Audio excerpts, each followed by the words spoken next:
Þá segi ég fund bæjarstjórnar settan, þetta fundur númer 3458 og 12. fundur ársins og fyrsti núna að loknu sumarleyfi.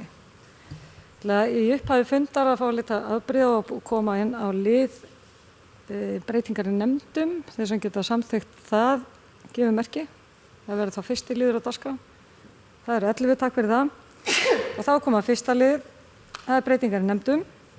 Lögð fram tillaga B-lista breytingar á skipan fulltrúa í umhverfis- og mannvirkjaráði.